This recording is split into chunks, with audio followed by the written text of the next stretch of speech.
lecture, we're going to look at file signatures. But first, let's review hexadecimal data.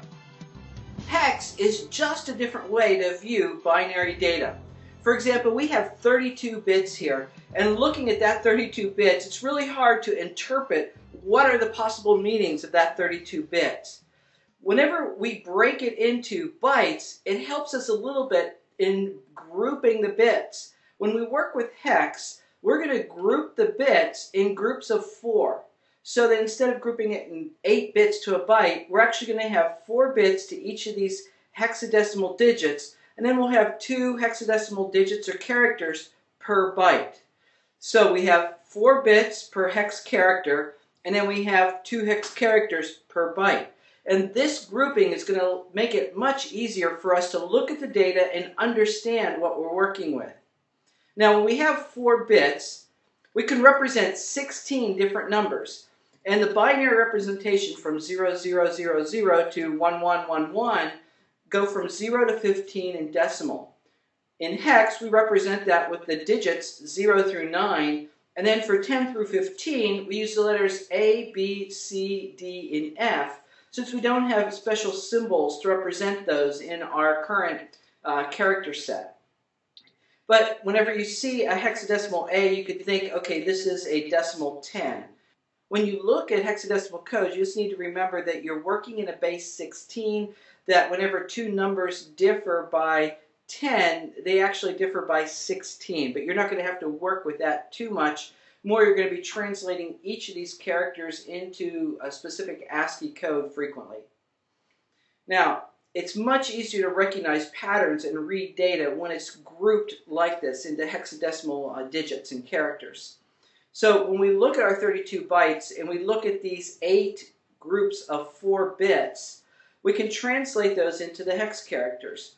We have 5, 4, 6, 8, 6, 9, 7, and 3 are the way these bits translate. Then, because we have 2 hex characters per byte, we can group these into pairs and end up with the hex data 54 hex, 68 hex, 69 hex, and 73. If this happened to be a text file, we could treat these as ASCII codes and look up 54 hex in the ASCII code and see that it's a T. 68 would be a lowercase h, 69 a lowercase I, and 73 a lowercase s. So it's much easier to look at these and remember, oh, hey, this sequence in ASCII is the uppercase letters, or these from 64 following are lowercase letters. And whenever you see it in hex, it's much easier to recognize and understand the type of data you're looking at. Well, we have tools to help us with this, and one of them is a hex editor. We can look at the hexadecimal codes in our hex editor, and the hex editor can also provide an ASCII interpretation of those characters, so that if this just happened to be a text file, that ASCII interpretation will be exactly what's in the file. But that's not always the case. So we're going to look at some situations where the ASCII codes we see are not necessarily translated directly into text because we're not working with text files. We could be working with Word documents. We could be working with executable programs. We could be working with image files.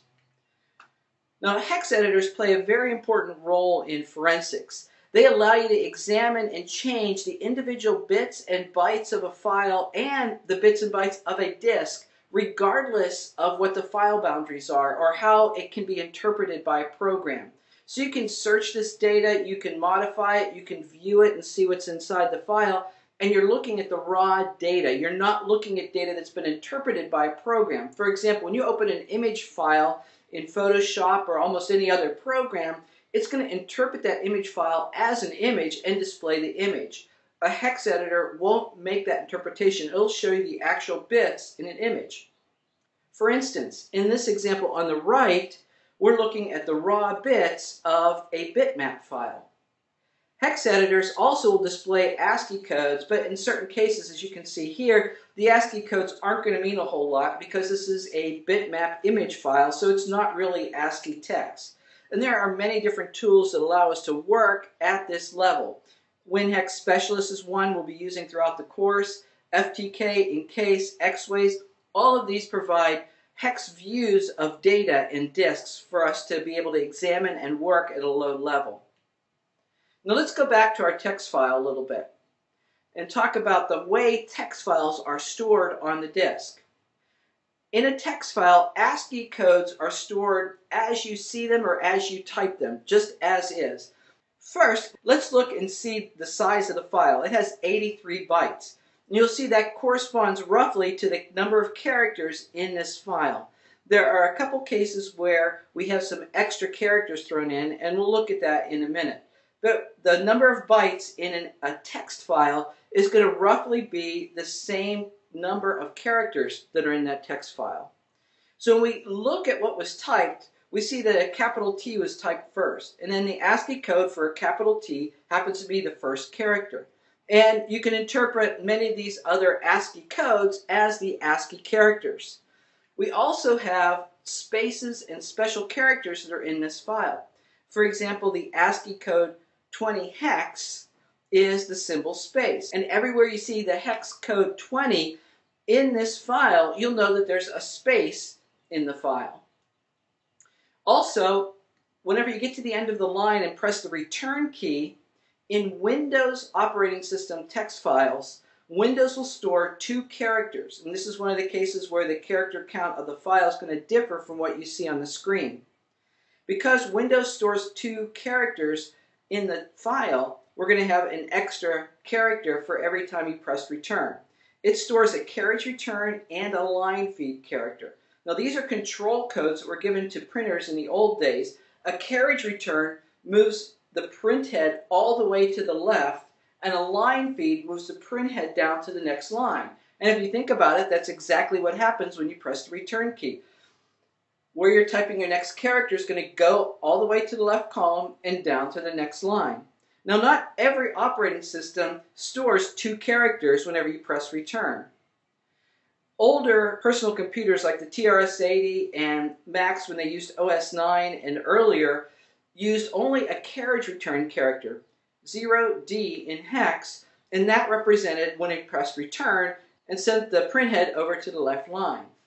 Now in Mac OS X and Linux, they used the line feed character, 0A in hex, to represent when you press the return key.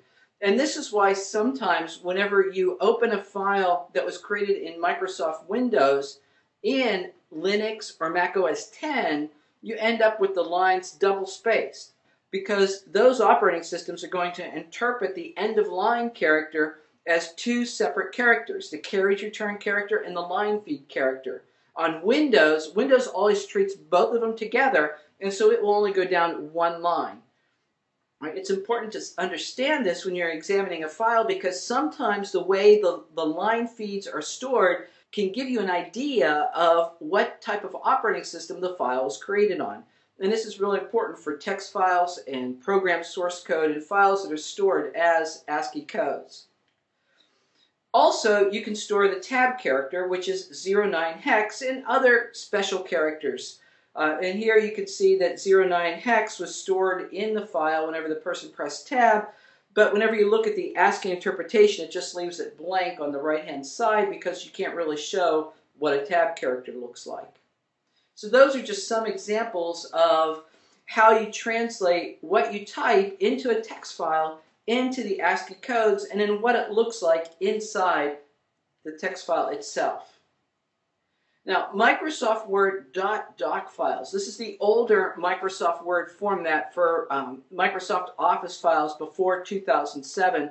We're going to look at a little bit of the file structure here. Now, as you see at the top, this is what the text is, and it's had some nice formatting that goes along with it also. And down below, we see what that file looks like in a hex editor. Here we see roughly the same number of characters are typed by the person, but it takes 22.5 kilobytes to store this file.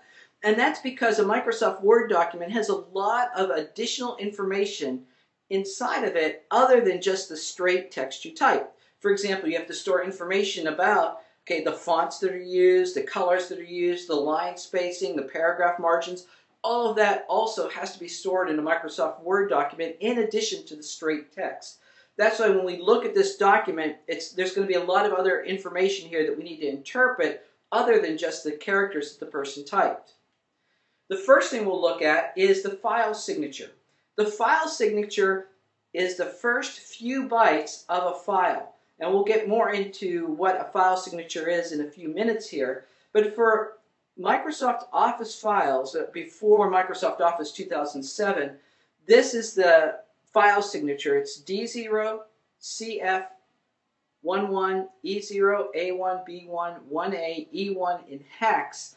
And every Microsoft Office document from 2003 and earlier, all the .doc, .xls, and .ppt files all use this as a file signature. It's the first 8 bytes of the file, and it was a way to identify this is a Microsoft Office document despite whatever the extension happened to be.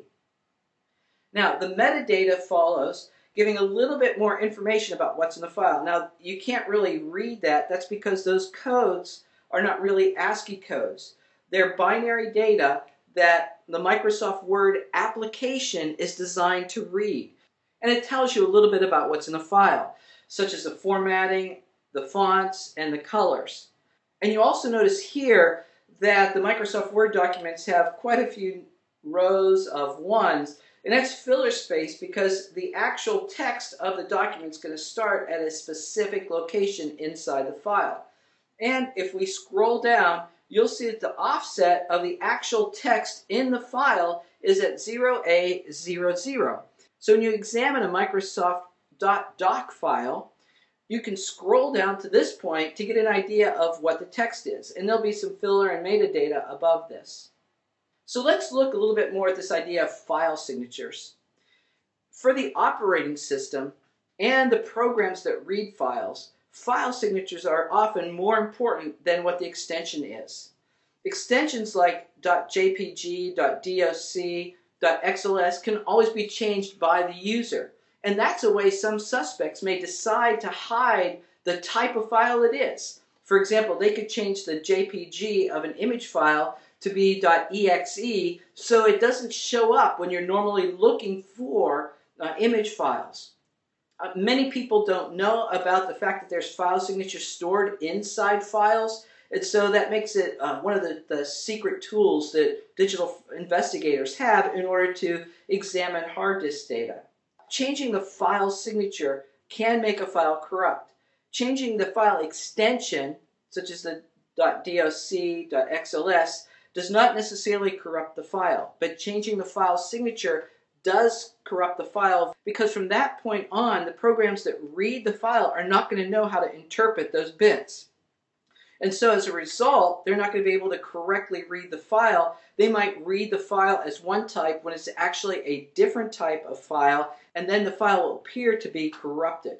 Now, forensic tools specifically allow you to search for file signatures when you're doing searches of files on a disk drive in order to avoid the problem of having a criminal change the file extension to hide the file. So the forensic tools ignore the file extension sometimes and just go after the file signatures. Forensics tools and understanding file signatures also allow us to do something called data carving. This is when you use a hex editor to follow the file table or markers in a file so that you can find all the different parts of a file. For example, to reconstruct an image, even if part of it's been deleted, you can do data carving. You can follow the data using a hex editor in order to find all the different parts on the disk. Here are some common file signatures. For example, we talked already about Microsoft Office documents prior to Office 2007 have this particular file signature. After 2007, the .docx, XLSX, and PPTX, they all have this particular file signature. Starts with 50 hex, 4B hex, 03, 04, 14, 00, 06, 00 hex. Now the first 4 bytes, the 50, 4B, 03, 04 hex of the Microsoft Office file signature is important because those represent the same 4 bytes that are the file signature of a zip compressed archive. And the reason for that is that Microsoft Office documents after 2007 are actually zip compressed archive. And we're going to look at the implications of that in a few minutes. PDF documents have this particular file signature. And then here's some file signatures for various audio and image and video file formats. If you notice in the JPEG file signature, there's some question marks. That's because those particular bytes have not really been defined. You'll see the first 4 bytes defined. Those 2 bytes are pretty much up to whoever implements that particular application. And then the last 5 bytes are defined also. And then finally, we have DLL and executable file signatures. You'll find these at the start of many executable files or dynamic libraries. These are libraries that can be loaded into memory to help a program run and provide extra features for the program, like how it manages windows and such as that. Now, DLLs and EXEs have many other file signatures, but these are probably 2 of the most common ones that you're going to find on recently compiled or recently built programs and libraries. Now, some files have what are called trailers. These are sets of ASCII characters that end every single file of this type. Just like file signatures start every file of this type, trailers will end every file of this type. Every PDF document ends in one of these sequences. These 3 sequences correspond to the 3 different carriage return sequences we discussed earlier. 0A is a line feed, followed by %% EOF for end of file, followed by another line feed. The next one, 0D, 0A, is actually the carriage return line feed, and then you have the %% EOF for end of file, and then another carriage return line feed. And the last one just does the carriage return before and after the end of file. And then you see the JPEG trailer is FFhex, which is all ones, and at D9. Okay, now let's get back to our Microsoft Office files. Let's look at Microsoft Office files as they are today, the .docx, .xlsx, and .pptx. Here's a sample Microsoft Word document. It's the exact same text and exact same format we looked at earlier whenever we looked at the .doc format, or the earlier format for Microsoft Office files. If we examine this file in a hex editor, first of all, we see that it's only 16.4 kilobytes. It's much smaller than the .doc file was, but it's still bigger than the text file. And again, it's because we need to store the fonts, the formatting, and all that goes into an actual word processing document. We're not working with just the raw text that you have in a text file. If you look here, is the file signature for our Microsoft Office 2007 later document. So this, yes, this is a Microsoft Office document. And then if we go to 0A00 hex, where we started our text in the other file, we don't see that here. Okay, in fact, we see a lot of garbage in here, and that's because the hex editor is interpreting all these bytes as ASCII codes, when really they're not meant to be interpreted as ASCII codes. As we mentioned earlier, this is actually a compressed PKZip file. PK is the first couple of characters of an early program that used the zip algorithm to compress and archive files. Knowing that can help us examine what's inside a Microsoft Office document. We know that this Microsoft Office document, .docx, is actually a zip compressed archive. Let's change the extension to .zip. And then what you'll see is the operating system is going to think it's actually a zip archive. Then when we go to double click or right click on it and extract it, we can unzip that archive into a folder. And inside that folder, we'll see a whole list of files. Now these files, as you can see, most of them are XML files. They describe the formatting, the versioning, and a lot of other information about that Microsoft Office document. But the one we're really interested in is this document.xml. That's the file that actually has the text of our document inside it. Now, if you look here, with all this XML, it's kind of hard to see, okay, where is the text? Okay, there's XML commands to put the different fonts, the different spacing, and all of that in there. But if you look closely, I just highlighted a few of the raw text that's mixed in here with this. So it's not as easy to spot the text in the newer version of Microsoft Office files, but if you do need to find the text, it is in here in the document. Let's look at bitmap files next. Here we have this image, and then this is what it's going to look like inside Text Editor. Bitmap files only have a 2-byte file signature, 42 hex, 4D hex, and this means that it's a bitmap. And then as we look through these bytes, the first few bytes are going to be metadata, but then we can look and see the bytes that represent the pixels. Now, the bytes in this particular image represent red, green, and blue. We don't have an alpha channel, so each pixel is going to be 3 bytes. And you can interpret each set of 3 bytes as the colors of an individual pixel. JPEG files are a little bit more complicated. Here we have the same image, but it's been saved as a JPEG file now. Whenever we look at the JPEG file in the hex editor, we have our file signature. And if you look here, we have JFIF. That particular file signature, JFIF, is the way most JPEG files are going to be saved. There are actually several different algorithms for compressing JPEG files. This is a particular one that allows parts of the file to be sent over the internet and streamed a little bit. So you'll see it very frequently inside JPEG files that have been downloaded from the internet. Next, we have a lot of metadata. In the metadata for a JPEG file, you're going to have information here about what type of camera, the aperture of the camera, the shutter speed that it was taken with, applications that maybe did some editing to it. You'll see that information listed here in the metadata. For example, you can see Adobe Photoshop CS4 Macintosh actually played around with this file a little bit. And so the metadata inside a JPEG file can be very important and very helpful to someone who's doing a forensic investigation. Now, JPEG data is encoded and compressed, so we're not going to be able to look at each of these bytes and be able to interpret, okay, this color's here, this color's there. We actually need to use an application to extract the image from this JPEG file. But here you can see the JPEG file trailer, FFD9. Those should be the last 2 bytes of the file. It's another way to recognize this is a JPEG file if someone's been tampering with it. And then you can also see here the last row ends in 4D3F0F, and actually 4D3F1 because we have 1 more byte after that.